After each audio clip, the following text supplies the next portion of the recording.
আসসালামু আলাইকুম প্রিয় শিক্ষার্থীবৃন্দ, আমি নাজমুন নাহার, সহকারী শিক্ষক, খোকসাদানিপুর পাইলট মাধ্যমিক বালিকা বিদ্যালয়ের অনলাইন ক্লাসে তোমাদের সবাইকে স্বাগতম। আশা করব তোমরা সবাই ভালো আছো, সুস্থ আছো, আমিও ভালো আছি।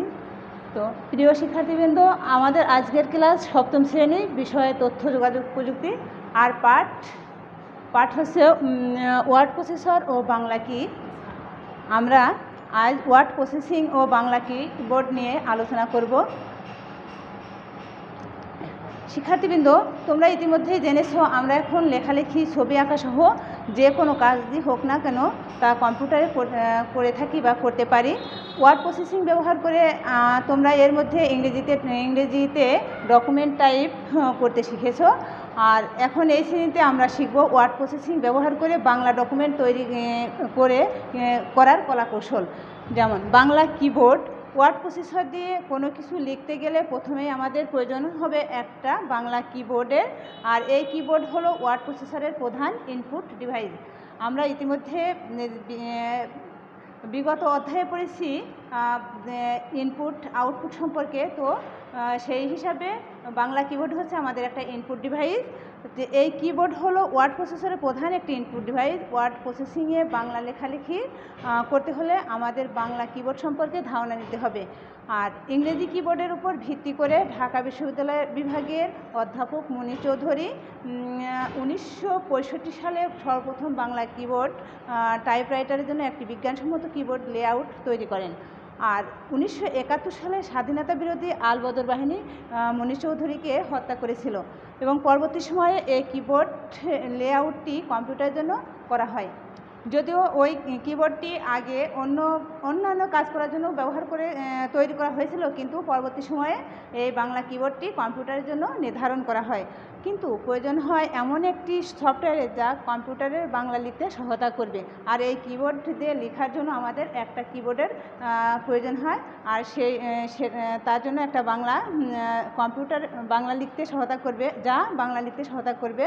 এ পর্যায়ে 1985 সালে কিছু বাংলা ফন্ট সহ শহীদ লিপি সফটওয়্যার প্রবর্তিত হয়, আর কিন্তু এটি তেমন একটা জনপ্রিয়তা অর্জন করতে পারেনি।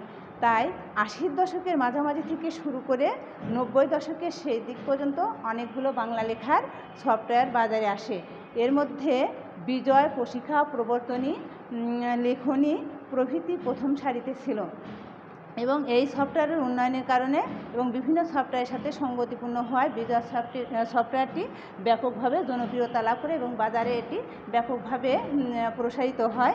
এ সময় বিভিন্ন কিবোর্ড লেআউট প্রচলিত হলেও বিজয় কিবোর্ড লেআউট সবচেয়ে এগিয়ে থাকে এবং ওয়ার্ড প্রসেসরের বিজয় কিবোর্ডের সচল করতে কন্ট্রোল-অল্টার+বি একসাথে চাপতে হবে। বিজয় কিবোর্ডের যে কোনো দুটি অক্ষরকে যুক্ত করতে হলে প্রথম অক্ষরটি ইংরেজিতে জি চাপতে হবে, তারপর তারপর দ্বিতীয় অক্ষরটি চাপতে হবে, তাহলে আমাদের যুক্ত অক্ষরগুলো আসবে।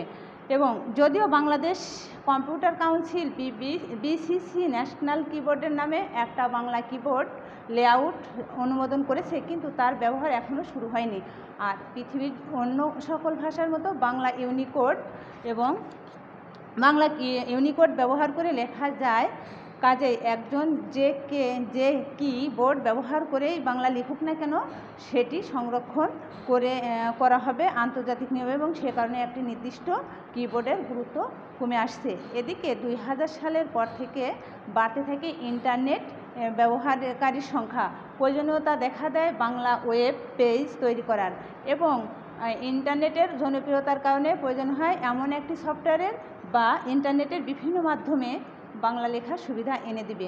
2007 সালে বিনামূল্যে ইউনিকোড সফটওয়্যার অভ্র প্রবর্তিত হয়, আর এটির উচ্চারণভিত্তিক ফনেটিক বাংলা টাইপিং ব্যবস্থা এটিকে তরুণ সমাজের কাছে বেশ জনপ্রিয়তা করে তোলে। এবং উচ্চারণ ভিত্তিক ফনেটিক বাংলা টাইপিং ব্যবস্থা যদি আমি বাঙালি গান গাই টাইপ করা হয়, তবে লেখা হবে আমি বাংলায় গান গাই।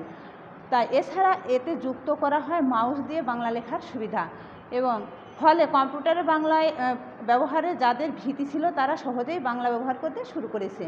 উল্লেখ্য, অধিকাংশ সফটওয়্যারেই শহীদ মনির চৌধুরীর উদ্ভাবিত মনির অপটিমা কিবোর্ডটি লেআউটটি অন্তর্ভুক্ত করা হয়েছে। আর ওয়ার্ড প্রসেসিং প্রোগ্রামে কিভাবে চালু করতে হয় মনে আছে তো? প্রথমে আমাদের যে কোনো একটি ওয়ার্ড প্রসেসিং প্রোগ্রাম চালু করতে হবে।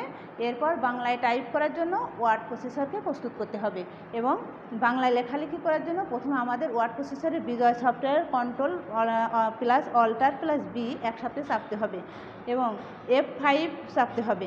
সফটওয়্যার F5 চাপতে হবে। পরবর্তী কাজ হলো ফন্ট নির্বাচন করতে হবে।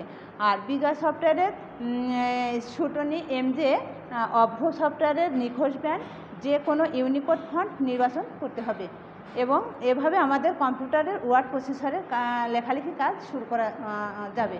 তো প্রিয় শিক্ষার্থীবৃন্দ, আমরা আজকে ওয়ার্ড প্রসেসরের কিবোর্ড, বাংলা কিবোর্ড নিয়ে আলোচনা করলাম। পরবর্তী দিনে আমরা অন্য পাঠ নিয়ে আলোচনা করব। তোমরা ভালো থাকবে, সুস্থ থাকবে, এই কামনায় আজকের মতো এখানেই শেষ করছি। আল্লাহ হাফেজ।